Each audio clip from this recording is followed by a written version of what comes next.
ഭീഷണിയെ ആഞ്ഞടിച്ച് India. American intelligence മേധാവി തുളസി Gabbard പാകിസ്ഥാനെ ആണവ ഭീഷണിയുള്ള രാജ്യങ്ങളുടെ പട്ടികയിൽ ഉൾപ്പെടുത്തിയതിന് പിന്നാലെ ഇസ്ലാമാബാദിന്റെ കറുത്ത ചരിത്രം ഓർമ്മിപ്പിച്ചിരിക്കുകയാണ് ഇന്ത്യ.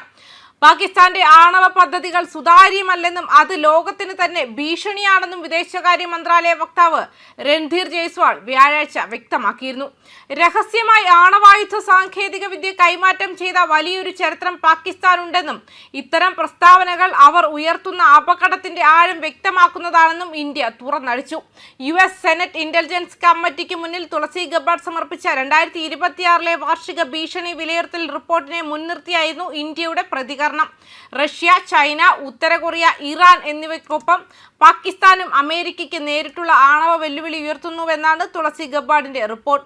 അമേരിക്കയുടെ വൻകരകളെ വരെ ലക്ഷ്യം വയ്ക്കാൻ ശേഷിയുള്ള ദീർഘദൂര ബലിസ്റ്റിക് മിസൈലുകളും ICBMകളും പാകിസ്ഥാൻ വികസിപ്പിക്കുന്നുണ്ടെന്ന് അവർ സെനറ്റിനെ അറിയിച്ചു.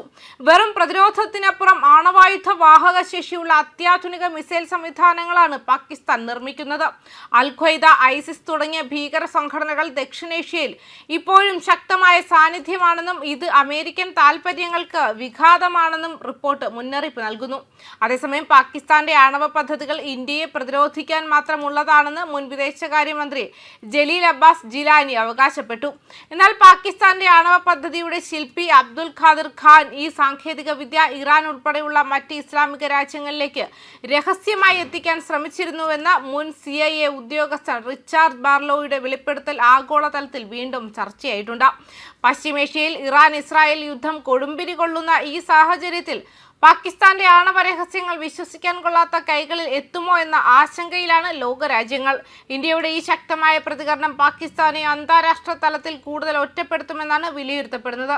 അതേസമയം ഉത്തര കൊറിയയുടെ ഭൂഖണ്ഡാന്തര മിസൈലുകൾ ഇതിനകം തന്നെ അമേരിക്കൻ മണ്ണിലെത്താൻ പ്രാപ്തമാണെന്നും പ്യോങ്യാങ് തങ്ങളുടെ ആണവായുധ ശേഖരം വികസിപ്പിക്കുന്നതിൽ പ്രതിജ്ഞാബദ്ധമാണെന്നും US ഇന്റലിജൻസ് മേധാവി പറഞ്ഞു. പാകിസ്ഥാന്റെ ദീർഘദൂര മിസൈൽ പരിപാടിയിൽ US മാതൃരാജ്യത്തെ ആക്രമിക്കാൻ കഴിവുള്ള ICBMകൾ ഉൾപ്പെടുത്താൻ കഴിയുമെന്നും അവർ കൂട്ടിച്ചേർത്തു. ഇതിനെക്കുറിച്ച് പറയുമ്പോൾ ടെഹ്റാൻ അത്തരം ഒരു കഴിവ് പിന്തുടരാൻ തീരുമാനിച്ചാൽ 2035 മുൻപ് സൈനികമായി പ്രായോഗികമായ ഒരു ഭൂഖണ്ഡാന്തര മിസൈൽ വികസിപ്പിക്കാൻ അതിന്റെ മുൻ ബഹിരാകാശ വിക്ഷേപണങ്ങളും അനുബന്ധ സാങ്കേതിക വിദ്യകളും ഉപയോഗിക്കാനാകുമെന്നും അവർ ചൂണ്ടിക്കാട്ടി.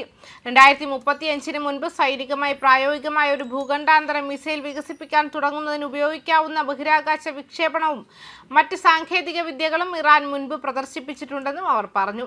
ടെഹ്റാൻ ആ കഴിവ് പിന്തുടരാൻ ശ്രമിച്ചാൽ വൺവേ അറ്റാക്ക് ഡ്രോണുകളുടെ ഉപയോഗം വർദ്ധിച്ചു വരുന്നുണ്ടെങ്കിലും ചൈന, ഇറാൻ, ഉത്തര കൊറിയ, പാകിസ്ഥാൻ, റഷ്യ തുടങ്ങിയ രാജ്യങ്ങൾ US-നെ ഭീഷണിപ്പെടുത്താൻ കഴിവുള്ള നൂതന മിസൈൽ സംവിധാനങ്ങൾക്ക് മുൻഗണന നൽകുമെന്നും തുടരുമെന്നും സെനറ്റിൽ അവതരിപ്പിച്ച US ഇന്റലിജൻസ് കമ്മ്യൂണിറ്റിയുടെ വാർഷിക ഭീഷണി വിലയിരുത്തൽ പറഞ്ഞു. US മിസൈൽ പ്രതിരോധത്തെ മറികടക്കാൻ ഈ സൈന്യങ്ങൾ ഉയർന്ന നിലവാരമുള്ള മിസൈലുകളെ വില കുറഞ്ഞതും ഉപയോഗിക്കാൻ കഴിയുന്നതുമായ സംവിധാനങ്ങളുമായി സംയോജിപ്പിക്കാൻ സാധ്യതയുണ്ടെന്നും അത് കൂട്ടിച്ചേർത്തു. ന്യൂസ് ഡെസ്ക് കർമ്മ ന്യൂസ്.